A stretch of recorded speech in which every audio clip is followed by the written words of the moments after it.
নবী আলাইহিস সালাম বলেছেন 1400 হিজরির পরে কি ঘটবে সেটা আমার ভবিষ্যৎবাণীর রাডারে নাই। এর 1400 হিজরি পর্যন্ত বলছেন এই হবে এই হবে, এরপরে যে কি হবে সেটা আমি বলতে পারবো না, একমাত্র আল্লাহ রাব্বুল আলামিন বলতে পারবেন।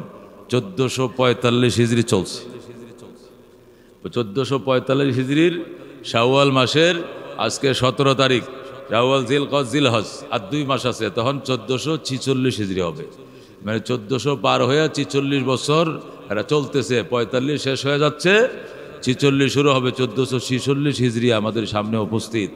সুতরাং অনেক কিছুই ঘটবে। এমন অবস্থাতে ঈমান এবং আমল রক্ষা করার জন্য তওবা এবং ইস্তেগফার ছাড়া কোনো বিকল্প ব্যবস্থা নাই। আল্লাহ আমাদেরকে হেফাজত করুক, জোরে করে আমিন। আমি কালকে যাওয়ার টাইমে 2টার দিকে রওনা করছি, তো মানুষ তো স্ট্রোক বিভিন্ন জায়গায় দিয়ে মানুষের জমা হয়ে রয়েছে। কী হয়েছে এখানে? কয়েকটা লোক স্ট্রোক করছে। কেন? গরমে হঠাৎ করে উনি অচেতন হয়ে গেছে। যেভাবে 2-4 জায়গায় দেখলাম যে মানুষের হিস্ট্রোক, অন্তত 200 জায়গায় দেখলাম গাড়ি হিস্ট্রোক, গাড়ি ওভারহিট হয়ে ওভারহিট হয়ে গেছে, গাড়ি বন্ধ হয়ে গেছে, গাড়ি ইঞ্জিনের মধ্যে ধোঁয়া বের হইতেছে, পানি বগলায় পড়ে যায়। আমার নিজের গাড়িটা 4 বার ওভারহিট হয়েছে।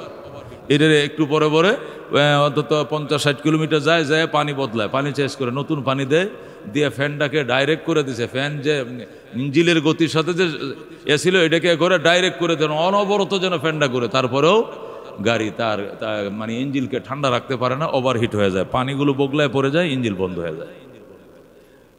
শত দেখলাম হাতিয়ে যাইতে কালকে, যেখানে যাইতে লাগতো হয়তো 4 ঘন্টা, আমার লাগছে 8 ঘন্টা। 8 ঘন্টা আমি দিনে 2টা রওনা করছি, রাত 8টা বাজে 9টা বাজে যায় পৌঁছাইছি, অথচ আর অল্প সময় যাওয়া যাইতো। সব দিক থেকে স্থবির হয়ে গেছে পৃথিবী। আল্লাহ তাআলা কারিশমা দেখাচ্ছেন মানুষকে বোঝানোর জন্য। মনে করিও না এই দেশের কোনো মালিক নাই, দেশের মালিক আছে, ওই মালিকে নিয়ন্ত্রণ করে, যেরকম সুবহানাল্লাহ। এই জন্য আল্লাহ রাব্বুল আলামিন ধনীদেরকে বলছেন। কাদেরকে বলছেন? ধনীদেরকে বলছেন। ধনীদেরকে কেন বলছেন? ধনীদেরকে এই জন্য বলছেন, ধনীরা একটু মাতবর কিসিমের হয়, ধনীরা একটু ঘাটতেরা কিসিমের হয়। ধনীদের মধ্যে ধনের কারণে একটু অহংকার অহমিকা থাকে, যেহেতু আমি পয়সাওয়ালা, আমি শিল্পপতি, আমি অমুক সমুক। এই জন্য আল্লাহ পরিষ্কার বলে দিয়েছেন, ওয়ালিল্লাহে, আমাকে খুশি করার জন্য, আমার সামনে সিলিন্ডার করার জন্য, আমি আল্লাহকে আল্লাহ হিসাবে মেনে নেওয়ার জন্য, তোমার মাথা নত করার জন্য, আলান নাস, তোমাদের মতো সম্পদশালীদের উপর আমি ফরজ করেছি হিজ্জুল বাইত, আমার ঘরে হজ করতে আসো, আমার ঘর জিয়ারত করতে আসো, মান ইসতাতা ইলাইহি সাবিলা। আমি শুধু ওদেরকে বলছি, তারা এই ধনের মালিক, সক্ষমতার মালিক, তারাই শুধু আসবা। এসে আসার টাইমে তোমার ওই সেই ব্রেসলেটখানা, তোমার সেই গড়া সেনখানা, তোমার এই নকশা করা জামাখানা, এইগুলো পরে এখানে আসা যাবে না। একবারে কাঙ্গালের মতো একটা সাদা কাপড় প্যাঁচ দিয়ে পরবা, আর একটা সাদা চাদর গায়ে দিবা, আন্ডার ফ্যান থাকবে না, ঘড়ি থাকবে না, ব্রেসলেট থাকবে না, টুপি থাকবে না, পাগলের মতো ছুটে আসো আর বলো, মালিক, সয় সম্পত্তির মালিক হয়েছে তাই কি, তোমার দরবারে আমি হাজির, মালিক তোমার দরবারে হাজির, তোমার সাথে কোনো শরিক নাই, রাজত্ব তোমার, ক্ষমতা তোমার, তোমার দরবারে আমি হাজির হাজির। জোরে কোন আল্লাহু আকবার। আল্লাহ বলেন, ওয়ালিল্লাহি আলান নাস হিজ্জুল বাইতি মান ইসতাতা ইলাইহি সাবিলা। আমি আল্লাহকে খুশি করার জন্য, সক্ষম ব্যক্তিদের জন্য, অর্থ বিত্তশালীদের ব্যক্তিদের জন্য, আমি আল্লাহকে খুশি করার জন্য বিত্তশালীদের উপরে ফরজ করে দিয়েছি আমার ঘর জিয়ারত করার জন্য। পাগলের মতো চুরো লাব্বাইক আল্লাহুম্মা লাব্বাইক, লাব্বাইক লা শারীকা লাক লাব্বাইক, ইন্নাল হামদা ওয়ান নি'মাতা লাকা ওয়াল মুলক লা শারীকা লাক। লাব্বাইক মানে হে আল্লাহ হাজির, আল্লাহুম্মা হে আমার রব হাজির, লাব্বাইক লা শারীকা লাক, হে হাজির, হে রব, তোমার কোনো অংশীদার নাই, ইন্নাল হামদা ওয়ান নি'মাতা লাক, প্রশংসাও তোমার, নিয়ামত তোমার, লা শারীকা লাক, তোমার কোনো পার্টনার নাই, অংশীদার নাই। লাব্বাইক, আমি আবার বলছি হাজির, আমি হাজির। যেরকম সুবহানাল্লাহ। আল্লাহ বলবেন, আসো আসো বান্দা আসো, অহমিকার গর্দানটা তুমি নত করো, দামি দামি পোশাকগুলো খুলে ফেলো, হাসরের ময়দানে যে কাফনের কাফন নিয়ে উঠবা, যে পোশাক সকল বন্দাদের গায়ে থাকবে, ওই পোশাক পরে তুমি আসো।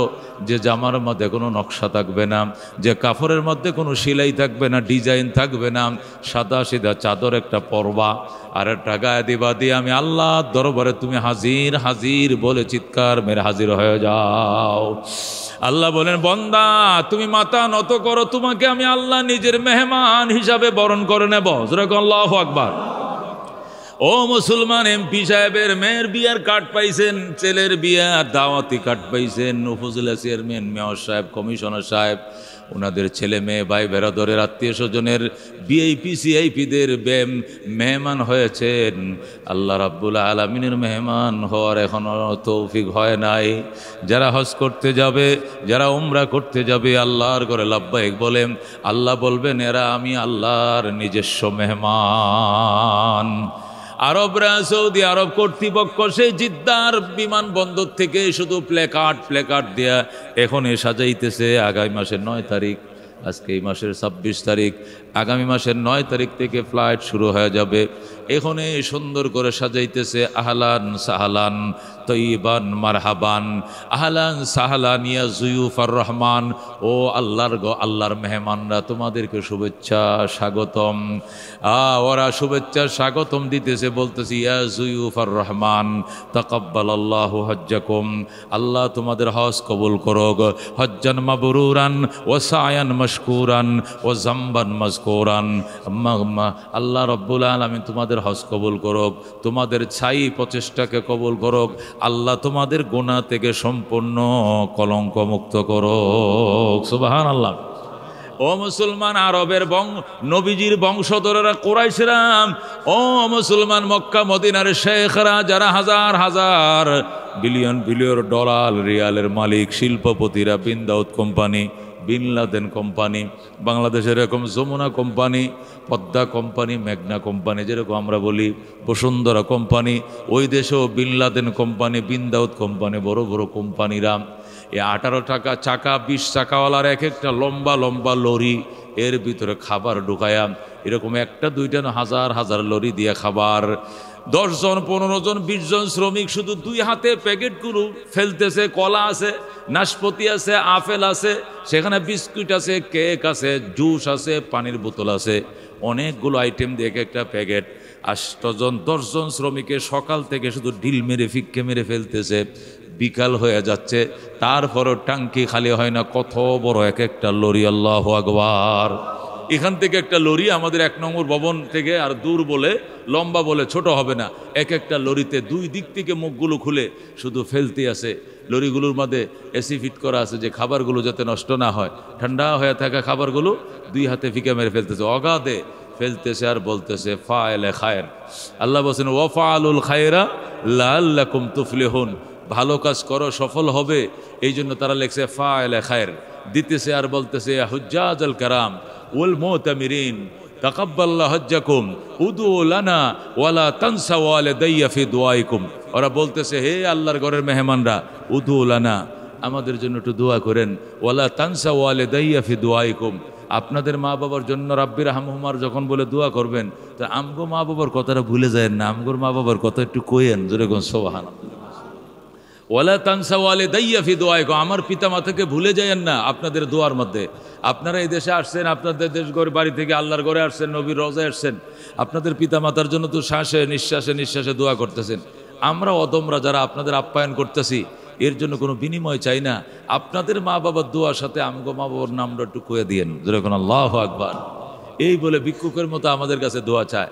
আরব রাষ্ট্রগুলো পুলিশ দিয়ে চালায়, পুলিশের শোষের উপরে রাষ্ট্র চলে, পুলিশকে ওই দেশের ক্ষমতাবান দলীয় ক্ষমতাবানরা পর্যন্ত ভয় পায় যে কোন সময় কোন শেখের ছেলেকে অ্যারেস্ট করে নিয়ে চলে যায়। সেই দেশে বুক ফুলিয়ে চলে হাজিদের 7 কোণ মাপ। হাজিরা যদি ধরে পুলিশদেরকে মাইরও দেয়, পুলিশদেরকে যদি হাজিরা ধরে মাইরও দেয়, তারপরেও হাজিদের কোনো বিচার নেই। কেন? জুয়ুফুর রহমান, এরা আল্লাহর মেহমান, যেরকম সুবহানাল্লাহ। এরা কার মেহমান? আল্লাহর মেহমান। ডাইরেক্ট আল্লাহর মেহমান হওয়া সেটাখানি কথা। আল্লাহর হাবিব বলেন, মান হাজ্জালিল্লাহ, যে ব্যক্তি আল্লাহকে খুশি করার জন্য হজ করলো, ফালাম ইয়ারফুস ওয়ালাম ইয়াফসুক, হজ বিরোধী কোনো ফহশ ফাহেসা খাহেসাতমূলক কোনো কাজ করে নাই, বেহায়া বেল্লালাপনায় জড়িত হয় নাই।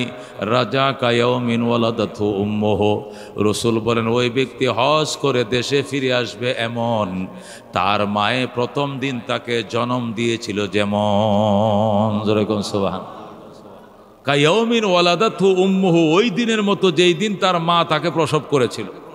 মা যেদিন প্রসব করেছিল ওই দিন সন্তানের গায়ে কোনো গুনার কলঙ্ক ছিল না। ছিল কোনো কলঙ্ক? গুনার কোনো দাগ ছিল না, গুনাহের কোনো কলঙ্ক ছিল না, স্পট ছিল না। আল্লাহর হাবিব বলেন মা যেরকম নির্কলঙ্ক জন্ম দিয়েছিলেন এমনভাবে আল্লাহ নিষ্কলঙ্ক করে নিজের ঘরবাড়িতে ফিরাবেন। সুবহানাল্লাহ। রাজা সে ফিরে আসবে।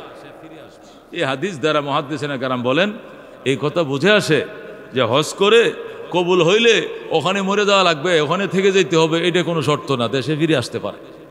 অনেকে বলে হজ কি কবুল হয়েছে, কবুল হইলে কি কোনো আজিয়ার দেশে আহে? আল্লাহ তো তার দেশে রেখে দেয়, মক্কা মদিনায় মারা যায় ওই দেশে দাফন হয়। রসুলের হাদিসের ভাষা এটা বোঝা যায় না। রসুল বলছে রাজা সে ফিরে আসবে আপনজনের কাছে, এমন সে কি এমন নবজাতক শিশুর মতো যাকে তার মা প্রথম দিন জন্ম দিয়েছিল। ওই শিশু যেরকম মায়ের কি সন্তান যেভাবে নিষ্পাপ জন্ম নিয়েছিল সেও বাড়িতে এভাবে নিষ্পাপ হয়ে ফিরবে। এই ফিরবে রাজা শব্দের হাদিসের মধ্যে উল্লেখ আছে। তাহলে বোঝা গেল হজ কবুল হওয়ার জন্য সেখানে থেকে যাওয়া জরুরি নয়। হজ কবুল হওয়ার জন্য হাজী সাহেব হজ করে দেশে ফিরবে, এতে কোনো অসুবিধা নাই। এতে করে তার হজ কবুল হয় না এটা বলা যাবে না। আল্লাহর হাবিব সাল্লাল্লাহু আলাইহি ওয়াসাল্লাম বিদায় হজের ভাষণে, বিদায় বলতে এটাকে আমরা বিদায় হজ বলি আর কি। বিদায় হজ কাকে বলে? যে হজের আগে আরো অনেকটি হজ হয়েছিল, সর্বশেষের হজ এটাকে বিদায় বলে। রসুল হজেই করছেন একটা, হজ করছেন কটা?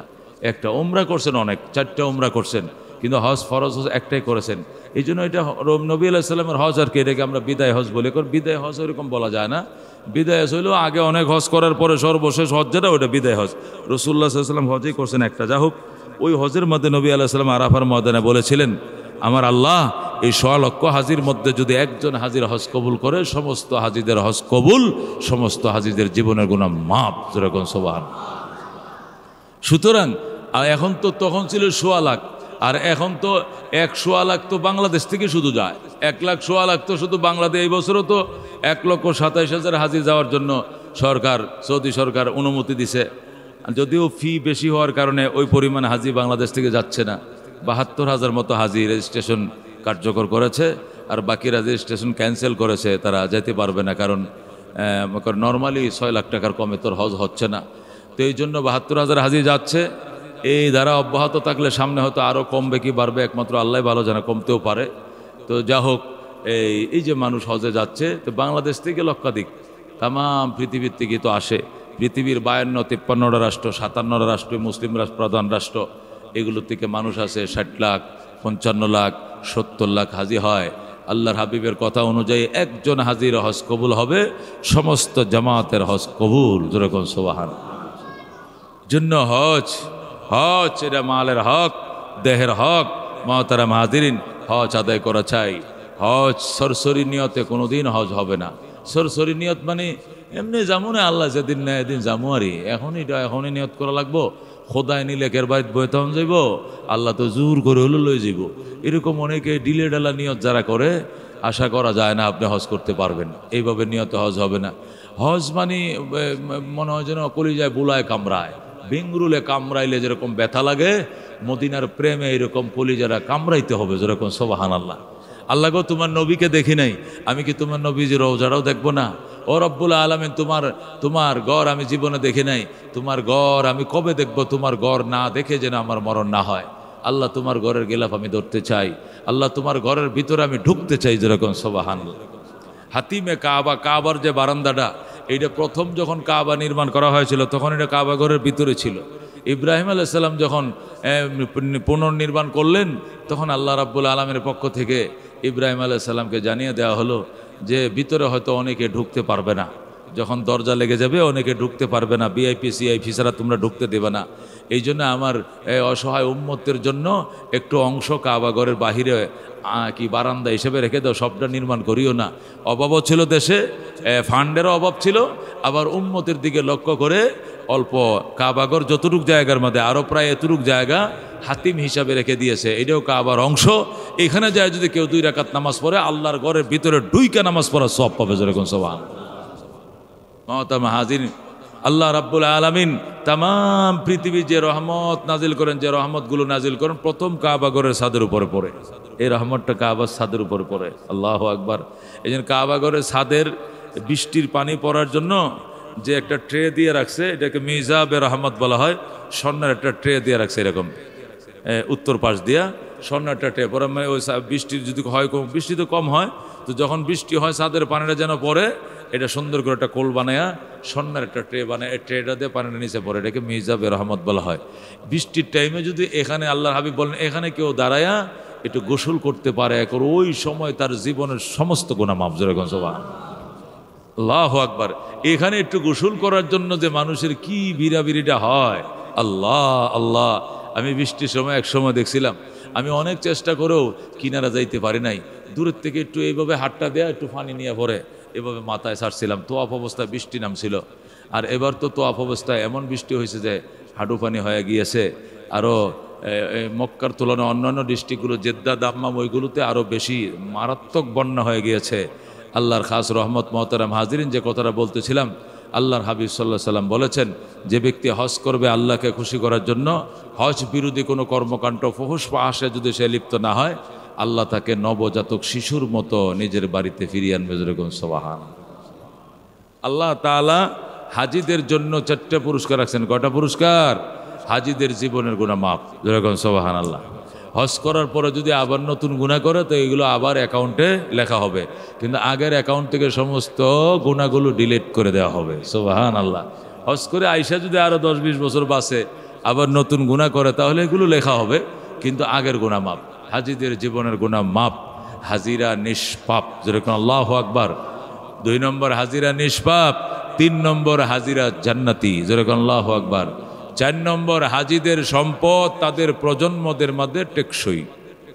টেকসই যারা আল্লাহ তাআলা সম্পদ দিয়েছে, হজ করেছে, মানে হজ সম্পদের হক আদায় করেছে, কোরবানি করেছে, হজ করেছে, এই সম্পদ এই হাজির ফ্যামিলির থেকে সহজে যাবে না। বাবায় কামায় রেখে গিয়েছে, ছেলেরা বুক করবে, ছেলেরা রেখে যাবে, নাতিরা বুক করবে, নাতিরা রেখে যাবে, পতিরা বুক করবে।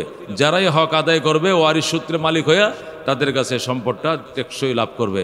যারাই হক আদায় করবে না, হজ জাকাত দেবে না, কোরবানি করবে না, জুয়া খেলার গাঁজা খাওয়া শুরু করবে, অল্প দিনের মতোই ধুলা উড়িয়ে সম্পদ এই ফ্যামিলির থেকে চিরবিদায় নিয়ে চলে যাবে। এই জন্য হাজিদের 4টা পুরস্কার: হাজিরা নিষ্পাপ, হাজিদের জীবনের গুনাহ মাফ, হাজিরা জান্নাতি, হাজিদের সম্পদ চিরস্থায়ী, তার ফ্যামিলির মধ্যে টেকসই পূর্ণ। যেরকম সুবহানাল্লাহ। আল্লাহর হাবিব সাল্লাল্লাহু আলাইহি সাল্লাম হাদিসের মধ্যে ইরশাদ করেন, মান মাতা মা ওয়াজাদা সাতান, যে ব্যক্তি সক্ষমতা রাখে হজ করার জন্য, ফা মাতা, সে মারা গেছে, আলাম ইয়াহুজ্জা, কি করে নাই? হজ করে নাই, ফালিয়ামুত ইনশা ইহুদিয়া ওয়া ইনশা নাসরানিয়া। আল্লাহর হাবিব বলেন, যে ব্যক্তি হজ করার সক্ষমতা রাখতো কিন্তু হজ করে নাই, সে মারা যাক, ইহুদি হইয়া মারা যাক, আমি নবীর কিছু আসে যায় না। যেরকম নাউজুবিল্লাহ। রসুল বলেছেন, মাল্লাম ইয়ামনাহু মিনাল হাজ্জে হাজাতুন যাহিরাতুন, যে ব্যক্তিকে হজ থেকে বাহ্যিক কোনো প্রয়োজনে তাকে ফিরিয়ে রাখে নাই, আউ সুলতানুল জাইরুন, অথবা জালেম বাদশাহ তাকে ভিসাও দিয়েছে, ভিসা আটকায় দেয় নাই, পাসপোর্ট আটকায় দেয় নাই, আও মারাদুন হাবিসুন, অথবা এমন দুরারোগ্য ব্যাধিতে আক্রান্ত করে না যে ব্যাধি তারা আটকিয়ে দিবে, প্যারালাইসিস হয়ে গেছে, হাঁটতে পারে না, অবশ হয়ে গেছে, চলতে পারে না, এমন কোনো বাধাও ছিল না। রাষ্ট্রীয় বাধাও ছিল না, কাগজের বাধাও ছিল না, শারীরিক কোনো বাধাও ছিল না। এরপরে যদি কোনো মানুষ হজ না করে, রসুল পরিষ্কার বলেছেন, ইনশা পালিয়ামুত ইনশা ইহুদিয়া আও ইনশা নাসরানিয়া, সে মারা যাক, ইহুদি হয়ে মরক কার নাসারা হয়ে মরক, আমি রসুল কিছু জানি না, আমার কিছু আসে যায় না। জোরে কোন নাউজুবিল্লাহ। এটা অত্যন্ত বড় ওয়াঈদ, অত্যন্ত বড় ধমক। মুহতারাম হাজিরিন, অনেকে চিন্তা করি যে 5-6 লাখ টাকা যদি হজ করতে লাগে, তা আমি জমা করছি, এই 27-28 বছর চাকরি করে রিটায়ার্ড, আমি কয় পয়সা পাবো? 30-35 লাখ টাকা পাবো। এখান থেকে যদি বুড়া বুড়ি হজ করিতে অর্ধেক তো নাই, 15 লাখ তো চলেই যাব। আর 15 লাখ লেখে গেলে আমার বাচ্চাদের কি ভবিষ্যৎ হবে? থাক, এই দুইজনে 2 লাখ টাকা দিয়ে উমরা করে লাই, আল্লাহর ঘরটা দেখে দেখে চলে আই যায়, নফল উমরা টুমরা করে, উমরা করলো তো খোদার ঘর দেখাই যায়, ওটু দেখে দেখে চলে আসি। অথবা কিছু দান খরচ করে ফেলি মসজিদ মাদ্রাসায়, মসজিদে একটা এসি কিনে দেওয়ালে মাদ্রাসায় 1 বস্তা চাউল দিয়ে দেই, আদায় হয়ে যাবে। এই মনে করে অনেকেই খোদারে ফাঁকি দেয়। কারে ফাঁকি দেয়? খোদারে ফাঁকি দেয়। অবশ্যই এটা ফাঁকি হবে, খবরদার, এই কাজ কখনো করা যাবে না, এই কাজ করা যাবে না। আল্লাহ অঙ্গীকারবদ্ধ, তুই আমার ঘরে যাওয়ার জন্য যে পরিমাণ টাকা তুই খরচ করবে, আমার ঘরে আসার পরে তোর মরার আগে তার 10 গুণ আমি এমনিই তোরে বাড়াই দিব। যেরকম সুবহান, 10 গুণ বাড়াবো, 1 গুণ না 10 গুণ তোর জন্য আমি বাড়িয়ে দেব। তোর সম্পদ তোর ফ্যামিলির মাঝে দীর্ঘ দিনের জন্য টেকসই হিসাবে আমি তোর ফ্যামিলির মাঝে রেখে টেকসই ধন হিসাবে আমি আল্লাহ কবুল করে নেব। এই জন্য মহতারাম হাজিরিন, আমি তো অনেক সময় বলি কোনো মানুষ সে মধ্যবিত্ত হোক, হাই ক্লাসের ধনী হোক বা নর্মাল হোক, কোনো মানুষ যদি আল্লাহর ঘরে যেতে পারে কোনো সুরতে, আর সেখানে যে আল্লাহর ঘরটা তার সামনে পড়ে, খোদার ঘরের দিকে সে তাকানোর সাথে সাথে তার দিলে সাক্ষী দেবে যে আমি ধন্য, আমি বড়ই ভাগ্যবান। আমি যদি এখান থেকে দেশে যাওয়ার পর ভিক্ষা করে খেতে হয়, আমি হজে আসতে গিয়ে আমি যা ছিল সয় সম্পত্তি সব শেষ করে দিয়া, একটু জায়গা ছিল 2% এটা বিক্রি করছি, একটা জিনের মোটরসাইকেল ছিল এটা বিক্রি করছি 80,000 85,000, 2% জায়গার শেয়ার ছিল এটাও বিক্রি করছি, আমার সঞ্চয় বলতে কিছু না, সব শেষ করে আল্লাহ তোমার ঘরে আমি আসছি, এই বলেও যদি, এই করেও যদি মানুষ হজে যায়, যেই মাত্র দেখবে যে কালো গিলাপ দিয়ে পেছানো আল্লাহর ঘরটার দিকে তার নজর পড়ার সাথে সাথে সে বলবে আমি আলহামদুলিল্লাহ, আমি ধন্য, আমি ভাগ্যবান, আমি যদি তোমার ঘর দেখে রে মালিক, দেশে যাই আমি ভিক্ষা করেও খাই, খয়রাত করেও খাই, তাতে আমার কোনো আফসোস নাই, আমার জীবনের স্বপ্ন পূরণ হয়েছে, আল্লাহ তোমার ঘর আমি দেখার তৌফিক পাইছি। যেরকম সুবহানাল্লাহ। কি মনে করেছেন বাইতুল্লাহ কাকে বলে? এটার সোজা উপরে বাইতুল মামুর, 7 আসমানের উপরে, বাইতুল মামুরের সোজা উপরে আরশে আজিম। যেরকম সুবহানাল্লাহ। আরশে আজিমের সোজা নিচে কি? বাইতুল মামুরের সোজা নিচে এই বাইতুল্লাহ। যেরকম আল্লাহু আকবার। সেই বাইতুল্লাহ আপনি দেখবেন, সেই বাইতুল্লাহ আপনার নজরে আসবে, আল্লাহর ঘর, যে আল্লাহর গোলাম, সে আল্লাহর গোলাম আল্লাহর ঘর দেখবে, এর চেয়ে শান্তি আর কি আছে? তার জন্য দল করছি, যে নেত্রীর কথায় জীবন দিলাম, যে নেত্রীর কথায় যৌবন দিলাম, মায়ের খাইলাম, জেল খাটলাম, এই নেত্রী যদি তার বাসভবনে আমার ডাইকা নিয়ে সামনে চেয়ার দিয়ে বসে কর, রজব আলী তুই বয়, তুই আমার দলের জন্য জেল খাটছস, আহত হইছস, আজকে আমি প্রাইম মিনিস্টার, আমার বাসভবনে আইনে আমার সামনে চেয়ার দিয়ে তোরা বসাইলাম, তোরা আর মনে কি চায়? তখন কবে আমার দিল শান্তি, আমার কলিজা শান্ত হয়ে গিয়েছে যে আপনি আমাকে এইভাবে আপনার বাসভবনে ডেকে আনলেন, আপনার সামনে একটা চেয়ার দিয়ে আমি অদমকে বসতে দিলেন, আমার জীবনে আর দ্বিতীয় কোনো চাওয়া পাওয়া নাই। কথা কোন ঠিক না ঠিক? আল্লাহ রাব্বুল আলামিনের দরবারে যাবেন, আল্লাহর পাগল সাদা কাপড় পরে লাব্বাইক লাব্বাইক বলে, আর আল্লাহর ঘর আপনার সামনে পড়বে, আর আল্লাহর ঘরের চার কিনার আপনি করবেন রব্বানা আতিনা ফিদ দুনিয়া হাসানা ওয়া ফিল আখিরাতি হাসানা ওয়া কিনা আযাবান নার ওয়া আদখিলনাল জান্নাতা মাল আবরার ইয়া আজিজু ইয়া গফফার ইয়া রাব্বাল আলামিন। এটা তোয়াফের দোয়া। রব্বানা আতিনা ফিদ দুনিয়া হাসানা ওয়া ফিল আখিরাতি হাসানা ওয়া কিনা আযাবান নার ওয়া আদখিলনাল জান্নাতা মা'আল আবরার ইয়া আজিজু ইয়া গফফার ইয়া রাব্বাল আলামিন। এই দোয়া পড়বে আর আল্লাহর ঘর প্রদক্ষিণ করবে, চারদিকে ঘুরবে, তোয়াফ শেষ হতে দেরি হবে, গুনাহ মাফ হতে দেরি হবে না। সুবহানাল্লাহ। কি এক অবস্থা! সেখানে গেলে বাড়ির কথা মনে থাকে না, বিবির কথা মনে থাকে না, বাবার কথা মনে থাকে না, সংসার চাকরি কোনো কিচ্ছু মনে থাকে না। মানুষ আশেক হয়ে যায়, দেওয়ানা হয়ে যায় আল্লাহর জন্য। আল্লাহর ঘর দেখে মানুষ দেওয়ানা হয়ে যায়। এর যে কি স্বাদ, এর যে কি মেজ, এর যে কি মজা, এটা ভুক্তভোগী ছাড়া আর কেউ জানে না।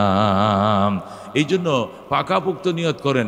রিটায়ার্ড হবেন আরো 5 বছর আগে, কিন্তু নিয়তের যন্ত্রণা এখন থেকে শুরু করতে হবে, জ্বালা এখনই শুরু হইতে হবে। তাহলে একদিক দিয়ে রিটায়ার্ড হবেন, এলপিআর যাবেন, আরেক দিক দিয়ে দেখা যায় পাসপোর্ট হয়ে গেছে, যাওয়ার ব্যবস্থা হয়ে গেছে। আর যদি বলে আগে এলপিআর হই, এরপরে দেখবেন এলপিআর 6 মাস আগে আপনি মরেই গেছেন। এলপিআরে যাওয়ার 6 মাস আপনার মৃত্যুবরণই করেছেন, না হলে স্ট্রোক করেছেন, না হলে আপনি অচল হয়ে গিয়েছেন, আপনার পক্ষে তোয়াফ করা, হাঁটা ছড়া অক্ষম হয়ে যাবে।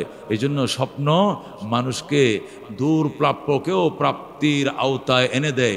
স্বপ্ন দেখতে হয় আগে। এই জন্য আল্লাহর ঘরে স্বপ্ন দেখতে হবে। আল্লাহ, তোমার ঘর না দেখায় আমাকে মরণ দিও না। তোমার হাবিব জিন্দা নবী, হায়াতুন নবী রওজা মুবারকে শুয়ে রয়েছেন, উম্মতে সালাম দিলে নবী বলে ওয়ালাইকুমুস সালাম ইয়া উম্মতি। ওরে এতিম উম্মত, তোর উপরেও সালাম। যে নবী ডাইরেক্ট নিজে উত্তর দেয়, সেই নবীর দরবারে যাবো না তো আমি শ্বশুরবাড়ি যাবো, আমি মালয়েশিয়া যাবো, আমি সিঙ্গাপুর যাবো, আমি কি ব্যাংকক যাবো, আমি পিকনিক করতে গেলেও খোদার ঘরে যাবো, বেড়াইতে গেলেও নবীর ঘরে নবীর রওজায় যাব, আমি দেশ দেখতে গেলেও মক্কা মদিনায় যাব। দুনিয়ার দিলও ঠান্ডা হবে, পরকাতের আত্মাও ঠান্ডা হবে। যেরকম আল্লাহু আকবার। এত সুন্দর করে সাজাইছে মক্কা মদিনাকে, দেখার মতো। আল্লাহু আকবার। এই জন্য মহতারাম হাজিরিন, নিয়ত করুন। নিয়ত করতে তো অসুবিধা নাই, আল্লাহর ঘরে যাওয়ার জন্য পাকাপোক্ত নিয়ত করেন। আল্লাহর ওলিরা কানতেন, দেখা দে ইলাহি ও মদিনা कैसे বস্তি है कि जिस पर रात दिन मौला तेरे रहमत बरसती है। আমি চট্টগ্রাম হাটাজারিতে যখন পড়ি ছোটোবেলায়, আমি তখন 9 ক্লাসে পড়ি, মাদ্রাসা হিসেবে 9 আর কি, 9 ক্লাসে হেদায়েতুন নাহুতে আমি যখন পড়ি, 8 9, হ্যাঁ 9 ক্লাস মনে হয়। তো আমাদের একজন টিচার ছিল, উস্তাদ ছিল, ওনার বাড়ি হলো চট্টগ্রাম সাতকানিয়াতে, আল্লামা গোলাম কাদের সাহেব। উনি প্রখ্যাত বুজুর্গ আল্লাহর ওলি ছিলেন, গরিব ফ্যামিলির, সে সাতকানিয়ার পাহাড়ের ওনার একটা কুড়ে ঘর ছিল, সেখান থেকে তিনি পটিয়া মাদ্রাসায় এসে লেখাপড়া করে বড় আলেম হয়েছেন। উনি মাদ্রাসার শিক্ষক ছিলেন। তো নুরুল ইজা নামক একটা কিতাব উনি পড়াইতেন। ওই কিতাবটা পড়ানোর টাইমে কিতাবুল হজ চ্যাপ্টার পড়াইতেছেন। হজ চ্যাপ্টার পড়ানোর টাইমে হঠাৎ করে হুজুর কানতে কানতে কানতে কানতে একবারে সিটের মধ্যে পড়ে গেছেন। তা আমরা বললাম যে কোনো দুঃসংবাদ কিনা, তখন মোবাইল টোবাইলের যুগও নাই। হঠাৎ করে কানলো কেন? যদি কল আইলে কানতো তাহলে বুঝতাম যে কোনো দুঃসংবাদ, এই জন্য কানতেছেন। হঠাৎ করে হুজুর কানতেছেন, চ্যাপ্টারটা উল্টাইছেন, কিতাবুল হজ, হজের চ্যাপ্টার, হজের অধ্যায়, হজ সম্পর্কে পড়াবেন আমাদেরকে, ওই অধ্যায়টা আসছে। তখন হুজুর হঠাৎ করে কানতে কানতে একবারে ওই বেডের মধ্যে উনি পড়ে গেলেন। তখন 3-4 জন আমরা সামনে ছিলাম, আমরা প্রায় 400-450 ছাত্র এই ক্লাসের মধ্যে। কয়েকজন সামনে যারা, হুজুরকে ধরে বসাইলাম, মাথায় পানি ডাললাম, বললাম হুজুর আপনার কি হয়েছে? বাবা আমি প্রায় 16-17 বছর পর্যন্ত এই হজের চ্যাপ্টার পড়াই, মক্কা মদিনার নকশা আমি আইকে দেই বোর্ডে, এটা মক্কা, এটা মদিনা, এটা মিনা, এনতে ওখানে যাইতে হয়, ওখানে পাথর মারতে হয়, এবার কুরবানি করতে হয়, কিন্তু চোখে তো কোনোদিন দেখি নাই। বই দেখে দেখে পড়াইতেছি, জায়গা তো আমি দেখি নাই। আল্লাহকে আমারে কোনোদিন তার ঘরে নেবে না, আমারকে ওই জায়গাগুলো দেখাবে না, এই আবেগ আমার অন্তরের মধ্যে উঠে গেছে। এই জন্য আমি জ্ঞান হারিয়ে ফেলেছি। যেরকম আল্লাহু আকবার। তো তখনকার জমানায় 80 বা 79 সনে হইতে পারে, সম্ভবত 78 বা 79 সনের ঘটনা। তখন হজ করলে লাগতো এরকম 70-75 হাজার টাকার মতো লাগতো আর কি। তখন আমরা 400 ছেলে।